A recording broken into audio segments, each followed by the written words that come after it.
All right, so this is the lesson for May 28th for 333. So this is just a bit of a review of the stuff that led up to quadratics and then the beginning of our quadratics unit. So in this, we're talking about multiplying binomials. Whenever you're multiplying binomials and they give you the binomial square, do not just square both of them. Write it out and actually multiply it out. X times x, x squared, minus 3x times x, you're going to get minus 3x times x, minus 3x. Negative 3 times negative 3 is positive 9, then combine like terms. All right, same deal here, just multiplying it out. All right, so we were working on this one down here. So this is multiplying polynomials. Polynomials is whenever you have more than one term. So in this case, this is a binomial and a trinomial, which are both considered polynomials because they just have more than one term. So what I did is I multiplied each of these out right here, and now I'm at the step where I'm going to combine like terms. Well, since this has the highest degree, an exponent of 3, I'm going to put that first, and there's no others. So I'm just going to write that 2x to the third. Then I see I've got a 3x squared and a minus 8x squared. I can combine that, and that's going to be minus 5x squared. I see I've got a minus 9x and a minus 12x. I can combine that, and that's going to be minus 21x. And finally, I see I've got a plus 36. I'm going to put that here. So it should be in decreasing degree. Degree, remember, is the exponent. So this has an exponent of 3, an exponent of 2, an exponent of 1, even though it's not there, and an exponent of 0, even though it's not there. All right? I will upload the rest of these onto the notes. It's just this is a long lesson, so I didn't want to talk the whole time. All right.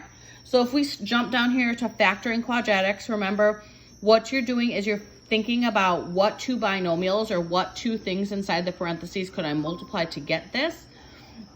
So in this case, you're thinking what numbers multiply to give me 7 and add up to give me negative 8.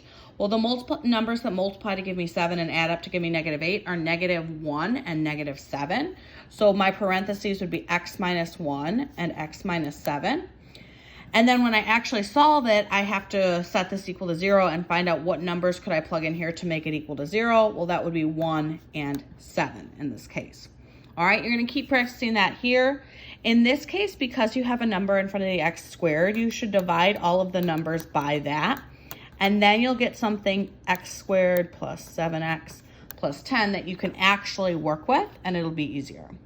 All right, the next part is quadratic formula. Remember, opposite of b plus or minus the square root of b squared minus 4ac all over 2a. So you're going to solve these by using the quadratic formula. I will put my information up there. Same thing. I'm going to walk you through this completing the square though, okay? So completing the square, I'm going to set this equal to y just because that's what we're used to. So I'm going to do y equals 5x squared minus 20x plus 6. First step is I'm going to move this 6 over, minus 6, y minus 6 equals. All right, now I see I have a coefficient in front of that x squared, so I'm going to pull it out front. 5 parentheses x squared, oh, this should be a 20.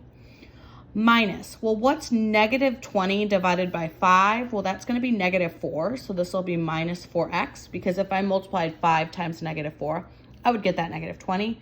And then I'm going to leave a little space there and parentheses. All right, now I have to figure out what goes there. Well, to figure that out, first I have to divide this by 2, and I'm going to get my a value. So negative 4 divided by 2 is negative 2, so my a value is negative 2. Then I have to square that. Negative 2 squared is positive 4, so I'm going to do plus 4 right here. Then I have to do the same thing to the other side. Well, 5 times 4 is 20, so over here I'm going to add 20. Negative 6 plus 20 is 14, so I get y plus 14. Equals 5, parentheses. Now we're going to go ahead and complete the square. So x, go up here to this a value, it's minus 2. That quantity squared.